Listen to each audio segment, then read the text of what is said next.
Hello all, welcome back. So today, thought I'd do another ranking video and rank a universe that I really miss, and that's the DC Arrowverse. That had a lot of highs and also a lot of lows, but some of those highs stick with me and are better than a lot of the movies. So I thought I'd rank all the projects in it and go from there. So starting with last place, we have the Constantine series, which is a bit retroactively added to the Arrowverse with Matt Ryan's Constantine. It's not too memorable, to be honest, and with it just being one series that was just about decent, that's why it falls into last place. 7th place, Batwoman. As a solid first series, I really liked Kate Kane, played by Ruby Rose, who's Batman's cousin. Thought they did a good job with her, liked the villain Alice, liked the side cast, liked the action, liked where season 1 was going, but it got unlucky, was cut short by COVID, so it just ends out of nowhere, which is why I can't class it as good. Then the second series comes and it's messy. Ruby Rose leaves the role as Batwoman, and instead of bringing in another character or recasting from the comics, they make a new character up called Ryan Wilder, who the actress does a good job with, but they could have just brought in another Batwoman-esque character from the comics, like a Batgirl. You know, so there's plenty of characters to choose from: Stephanie Brown, Barbara Gordon, Cassie Kane. And then they recast Kate Kane anyways to wrap up her story in the second half, which is weird. Wasn't terrible, it was just meh and messy. The first season was better, it was fun. Ryan Wilder was full on Batwoman, teaming up with Alice. She was battling new versions of classic Batman villains, which I quite like the concept of, and a Joker, which is strange. So it kind of ended solid, at least.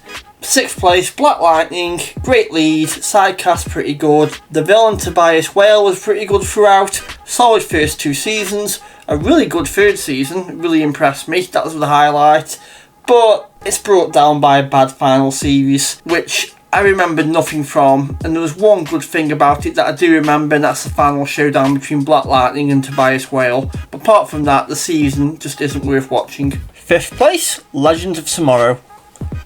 Starts off with a great team of side heroes and villains from the Arrowverse. Great first 2 seasons that only just got better and better as they went along. A good third series, but then it dropped off season 4 to 7.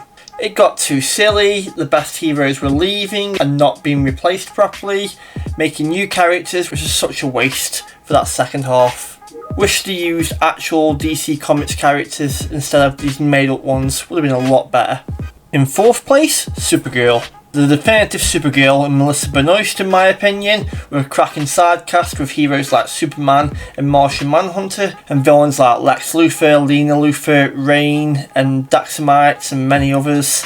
Seasons 1, 3 and 5 are good and entertaining. Season 2 and the final series are great, and Season 4 was the god tier season in my opinion, with the best Lex Luthor.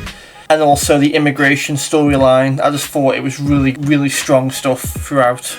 The next 2 entries on this list are both just as good, so I'll put them in joint 2nd and 3rd place, with the first being the Arrow series. This was the start of the universe, with Stephen Amell being the definitive Green Arrow, starting off as a vigilante who kills, and then slowly developing into the Green Arrow we know and love in the present day storyline, with awesome flashbacks showing how he became the vigilante from on the island to around the world pretty much. Season 1, 2 and 5 were god tier, the other series were good to great, aside from season 6 which was a disappointment. Amazing villains like the Dark Archer, Deathstroke, Ra's al Ghul, Prometheus and others, as well as awesome action throughout most of the series. And the other joint 2nd and 3rd place, The Flash. Grant Gustin's Flash is the definitive Flash, as we see him evolve as a character along with his costume and awesome side cast. All the big Flash villains are here: Reverse Flash, Captain Cold and the Rogues, Gorilla Grodd, Zoom, Godspeed and others. Season 1 to 3 are a god tier trilogy of seasons, and every other season being good to great. Even the final 3 seasons, in my opinion, are great, and that's a hot take, but the only thing that holds those final 3 seasons back are the filler episodes. And I also love the finale with Flash battling Cobalt Blue, aka Eddie from the first series, which I wanted all through the series' long run, and yeah, I was very satisfied with the Flash overall. And in top place we have the Superman and Lois series. Tyler Hoechlin's Superman is my co-favourite Superman due to the series, and has a brilliant side cast including a great Lois Lane, both his sons, who are the future Superboys, and others. All 4 are god tier seasons in my opinion. Superman the first series stops a Kryptonian invasion. Second series he battles Bizarro, later Parasite, and stops the merging of our world with Bizarro world, which I thought was done really well in adapting Bizarro world. The third season he battles Intergang, and then finally he battles my other favourite Lex Luthor and Doomsday towards the finale, and the final series is Superman's final battles against Lex Luthor and Doomsday. A beautiful finale that had me emotional, which is very rare for superhero media to do that, and I thought it had a perfect ending overall. Though it's not set in the Arrowverse, it was created off the back of the crossover Crisis on Infinite Earths, also god tier, so I recommend that as well as this. And maybe in the near future I'll rank every Arrowverse season individually, not just the series in general.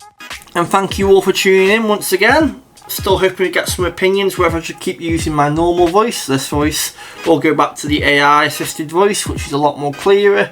But thanks for tuning in. Follow me on social media at The Easy Nerd on Twitter, and I'll catch you all next time.